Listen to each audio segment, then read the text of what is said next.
जो इंस्टॉलमेंट पे किया जाता है वो प्रिंसिपल से ज्यादा होगा पर अमाउंट से छोटा होगा। यहाँ कहता है सर 6% वार्षिक साधारण ब्याज पर 4 वर्षों में दे 26,160 के ऋण को चुकाने के लिए वार्षिक किस्त क्या होगी। बेटा ये जो हमारे पास है बच्चे लोग इसी को समझ नहीं पाते हैं सर ये अमाउंट है कि प्रिंसिपल है, अमाउंट है कि प्रिंसिपल है। तो क्या है सर वो आपको देना है, जो जो दिया जाएगा वो एक्चुअल में क्या होता है, अमाउंट होता है। तो सर अपने को अमाउंट चुकाना 26,160 रुपए पर 6% के रेट से 4 किस्तों में। पहली किस्त आपकी रहेगी 0% पर, क्योंकि सामान खरीदते वक्त हमने दे दिया, देते वक्त कोई ब्याज पे करने की आवश्यकता नहीं है। साल भर के बाद हम एक किस्त और देंगे तो बेटा जो बचेगा वो 100% और जो बढ़ गया वो ब्याज होता है।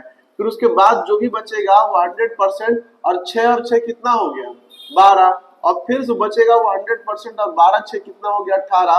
तो 4 सालों में हम कुल इतना किस्त और इतना ब्याज देंगे। ये हो जाएगा 400, ये हो जाएगा 12 6 18 18 18 36, तो ये हो जाएगा 436 पर जो यूनिट है वो 26,160 के बराबर। इससे काटेंगे 1% की वैल्यू या फिर 1% की वैल्यू कितने के बराबर है बेटा, तो ये जाएगा 6 बार में और ये 0। मुझे चाहिए सर 100%, 100 से इंटू कराएंगे तो 100% मतलब पहली किस्त कितने की पड़ेगी, मुझे पड़ेगी 6,000 की। बात समझ में आ रही है। तो प्रत्येक किस्त को पे करेंगे 6 चौके 24,000। अब ये 24,000 जो है वो 26,160 से कम है, तो मेरा इंस्टॉलमेंट हमेशा अमाउंट से कम और प्रिंसिपल से क्या होगा, ज्यादा होगा।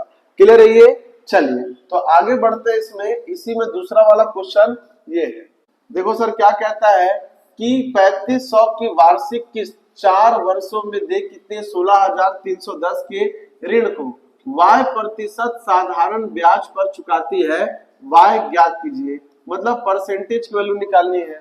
साधारण ब्याज में हमेशा पहली किस्त में कोई ब्याज नहीं मिलता। अब ब्याज की जानकारी नहीं है सर, तो पहले किस्त पे r मिलेगा, दूसरे किस्त पे उसी का 2 गुना 2r, और उसके बाद चौथी किस्त पे हमारे पास मिलेगा 3r। टोटल हुआ बेटा ये 400 और ये प्लस 3 2 5 5 और ये हो गया 6r हो गया। ये हमारा फॉर्मूला। किस्त कहता है कि सर 3500 का किस्त लो, कितने का 3500 का। अमाउंट कितना चुकाना 16,310 रुपए सर, और हमारे पास दिया हुआ है इंटू 100। परसेंटेज यूनिट कितने निकाले हम लोगों ने, तो निकाला 400 प्लस 6r हम लोगों ने निकाल रखा है। अब सर काटना शुरू करते हैं। तो 1 2 भी कट गया, 5 से काटूंगा 7 बार में, 5 तिया 15 हासिल आया 1, 5 दूनी 10 हासिल आया 3, 5 छक्के 30 हासिल आया 1 और 5 दूनी कितना हो गया 10 हो गया। अब क्या करना सर, तो फिर काटेंगे। तो 7 एकम 7, 7 चौके 28 हासिल आया 4, 7 छक्के 82 हासिल आया 4, 7 छक्के 82।